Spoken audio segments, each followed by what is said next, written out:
need to use blackhead tools or harsh pore strips. Both of these can damage skin and even leave your pores open to more germs and dirt, resulting in more blackheads.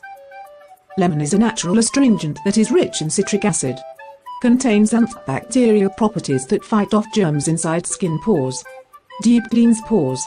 Regulates amount of oil production in skin, hence preventing blackhead formation. Salt exfoliates and scours off dead cells, dirt, grime, excess oils, germs, and pollution from the skin surface. Removes peeling skin, leaving it smooth and supple.